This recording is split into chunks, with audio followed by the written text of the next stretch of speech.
Assalamualaikum warahmatullahi wabarakatuh. Selamat pagi, siang, sore, malam. Perkenalkan, nama saya Daris Pradipta Purwanintias dengan NIM 2605 0123 140153. Di sini saya akan memenuhi penugasan H+3 dari praktikum survei hidrografi. Nah, pada praktikum survei hidrografi membahas modul drone. Jadi pada video kali ini saya akan menjelaskan sedikit terkait drone yang digunakan pada praktikum survei hidrografi.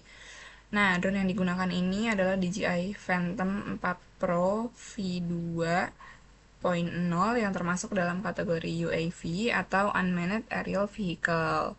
Nah, UAV itu apa? UAV merupakan pesawat tanpa awak yang dapat dikendalikan dari jarak jauh menggunakan remote control, dan saat ini itu banyak digunakan dalam berbagai bidang, termasuk pemetaan, wilayah perairan atau hidrografi. Mohon maaf teman-teman atas interupsinya.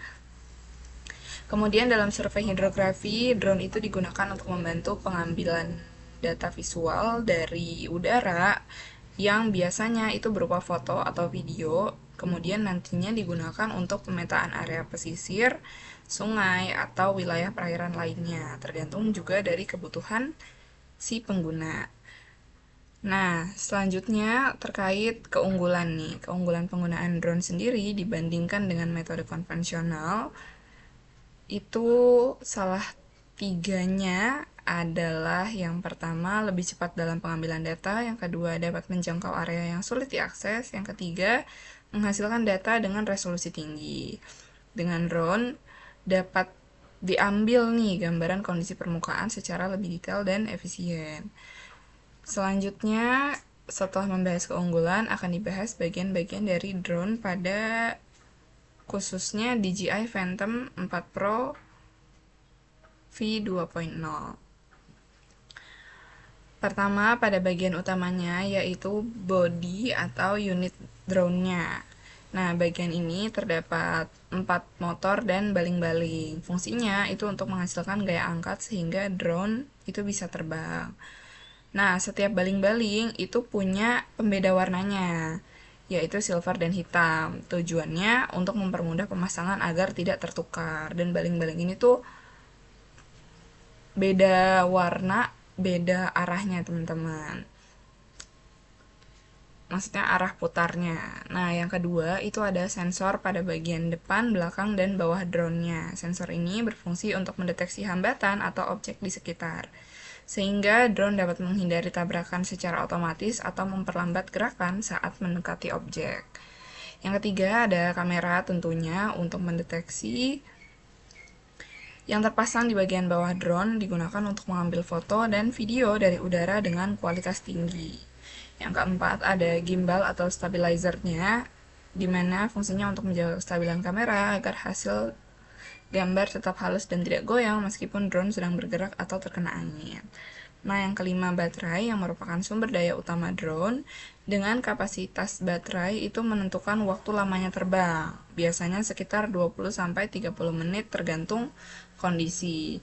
Khusus DJI Phantom ini cukup memakan banyak baterai dalam sekali pemakaian. Jadi ketika akan digunakan itu perlu baterai yang lebih banyak pada persiapannya.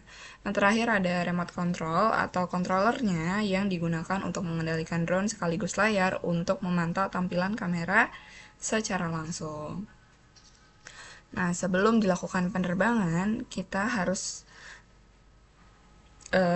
merencanakan terlebih dulu jalur terbang drone untuk dapat mengetahui lah drone ini akan diterbangkan kemana dan melewati jalur apa saja.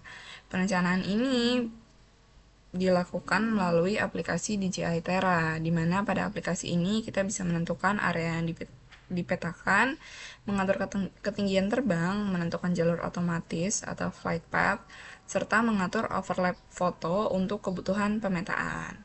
Nah, dengan menggunakan jalur otomatis, drone dapat terbang secara sistematis, mengikuti pola tertentu sehingga data yang dihasilkan dapat menjadi lebih rapi dan akurat.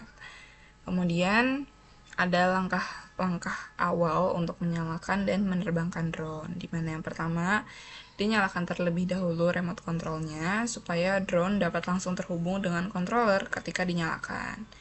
Nah, yang kedua yang dinyalakan adalah unit drone-nya dengan menekan tombol power pada baterai. Setelah kedua perangkat aktif, ditunggu hingga sistem terhubung dan GPS terkunci. Hal ini penting agar drone-nya dapat terbang dengan stabil. Nah, ketika GPS dan sistem itu belum terhubung, drone ini nggak mau berjalan, guys. Secara otomatis tidak bergerak.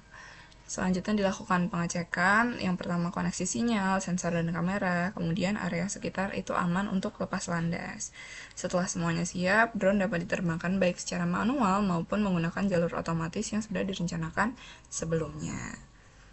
Nah, penggunaan drone seperti DJI Phantom 4 Pro V2.0 sangat membantu dalam kegiatan survei hidrografi karena mampu meningkatkan efisiensi, keamanan, dan kualitas data yang diperoleh.